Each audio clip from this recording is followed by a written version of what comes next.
Donc l'important déjà c'est de venir jusqu'à ma victime forcément et d'analyser la situation. Donc comme je disais tout à l'heure, c'est soit vous avez un grand fracture pendulaire, donc et lui il est dans l'aplomb plutôt de la verticale, donc il faut forcément le ramener vers là. Donc qui dit fracture pendulaire dit forcément le fractio doublé. Ok, hein, donc là je vais pouvoir me permettre des choses que je ne vais pas forcément me permettre si c'est le même cas avec un fractio monopoint. Ok, il faut ça bien comprendre. Genre par exemple, faire balancer sur la corde qui est en aval de ma victime dans la boucle du fractio, ici, d'accord, sur ce point fixe là, dans cette direction, si ça a un point doublé, pas de problème, ok, si ça ne l'est pas, problème. Tout le monde comprend ça? Pourquoi et tout? En cas de rupture du poids, j'ai la poignée qui va descendre comme ça, et là je vais être vraiment pas bien. Donc, l'important déjà, c'est de prendre le temps de... S'il y a besoin, des fois, vous pouvez la mettre un peu mieux dans la boucle, en la poussant comme ça. Mais ce qui est important dans un premier temps, c'est que voilà, c'est d'être chiant en fait. Hein, parce que je vais être au sol, mais bon, c'est un peu confort pour vous. Déjà, c'est de venir m'accrocher à la victime, toujours comme un décrochement en fait. C'est pas obligatoire, hein, mais c'est pas mal d'être accroché à sa victime.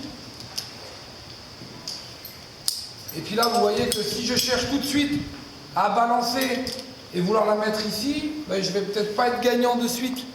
Parce que le balancier, il va me falloir un grand contre-balancier. Je pense à Seb quand je dis ça.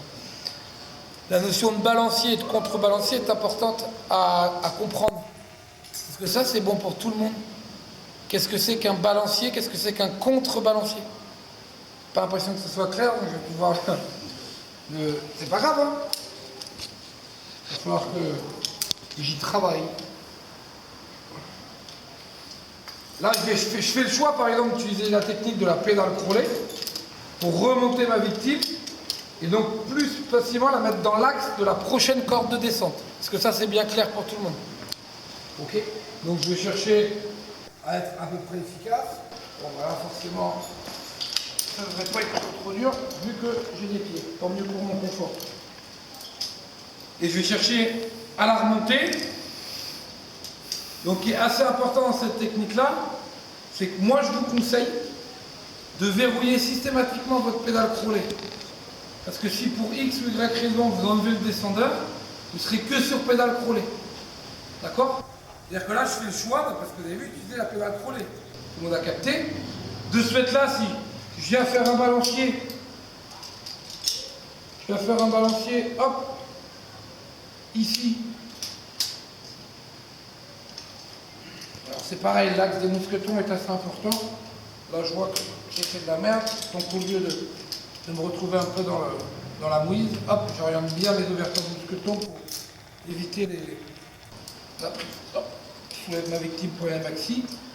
Et là, si je veux verrouiller, je peux verrouiller comme ça, mais vous voyez bien que quand j'enlève tout ça, si j'enlève le descendeur, je suis que sur pédale crawlée. Donc là, je suis carton rouge. Moi, ce que je vous conseille, c'est de ne pas vous prendre la tête de clipser ici. Comme ça, je suis toujours fermé. La sécurité, elle est là. D'accord? Vous me dites? Je sais pas, vous ne réagissez pas. Là, je vais commencer à monter ma victime. On voit le descendeur tout de suite qui monte et qui se met dans l'axe de la prochaine corde. Donc là, mon facteur limitant, on est bien d'accord, c'est ma grande longe. Hein, quand elle est tendue, c'est pas la peine de m'énerver, c'est que le balancier, je l'ai mangé.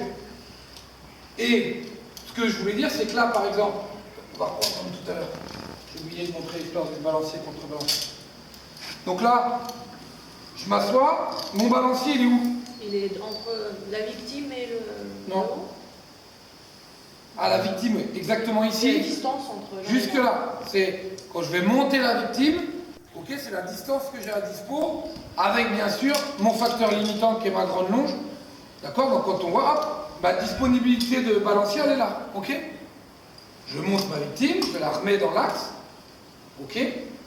Donc là, si c'était plein vide, hop, voilà, ça va être dans l'axe, comme ceci. Et à ce moment-là, ben là, je suis à fond. Et mon contrebalancier, il est là. Ok? Je vais pouvoir le contrebalancer de cette distance-là. Donc, dans cette technique-là, je m'en fous totalement de mon contrebalancier, il n'a pas besoin d'être très important, je veux dire. D'accord? Pourquoi? Parce que quand je vais mettre un descendeur ici, il va être rapidement pris par mon descendeur. Vous êtes d'accord? Ok. Donc là, deux solutions. Maintenant que je l'ai remis dans l'axe, on voit bien, regardez. Quand on lève la tête, on voit qu'il était ici, Lionel. Je l'ai déplacé d'à peu près 40-50 cm pour remettre dans l'axe. Et là, je vois qu'il est à peu près dans l'axe de descente.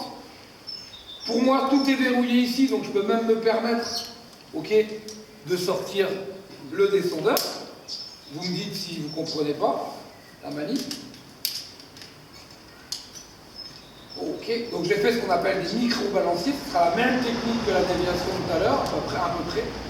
Et là, hop, ce qui est très important à ces conducteurs, c'est d'écarter un peu les corps. Hop, est-ce que le blessé peut lever la jambe? Mais est-ce qu'il est dispo? Ah non, pas pour lever la jambe. C'est vrai qu'il faut faire hyper gaffe. On l'a déjà vu sur des examens, mais de s'en mêler. Dans une boucle de fraction avec une victime, c'est chiant. Donc là, le descendeur n'est pas bien positionné, bon, je prends le temps de le replacer. Et puis là, bah, tout simplement, j'installe mon descendeur. Voilà, j'analyse la boucle de frac. Voilà, je vais essayer de récupérer un max de mou. Et je viens ici, une clé.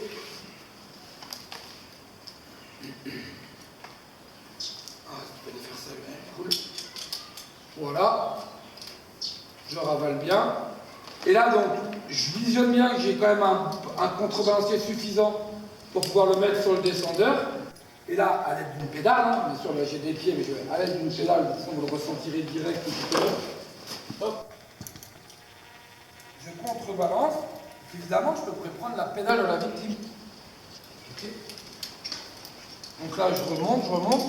Voilà, de quoi défaire ça.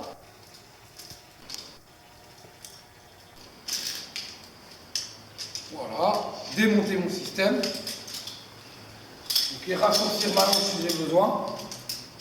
Ok, et me positionner. Légèrement sur le côté, pas de l'autre côté. L'autre côté. Ouais. Ici, et toujours pareil, je me positionne en conséquence. Faut pas oublier que c'est une des manips qu'on vous demande de faire avec un peu, entre guillemets, habiter le couteau, quoi. Pas un bout de cinéma, tout ça, quoi. Vous avez la pédale de la victime à disposition, son bloqueur de poing, etc. Ok? C'est une technique, on peut le faire avec la grande longe. Sauf que, moi personnellement, mon avis, c'est vraiment personnel, ouais, c'est que la grande longe, bah, c'est moins efficace qu'une pédale solide. Je perds en rendement, je gagne en rendement, et en plus j'ai forcément un meilleur balancier ou contre-balancier, regardez. Ok? Je gagne 10 cm, 15 cm à chaque manip. Ça vous a apparu clair? Donc ça n'empêche que j'insiste sur le fait que vous pouvez utiliser sans aucun problème votre grande longe pour ceux qui préfèrent ou quoi. Voilà. Je voulais montrer un petit truc là dans le cas où on va remettre dans l'axe que j'ai montré hier. Mais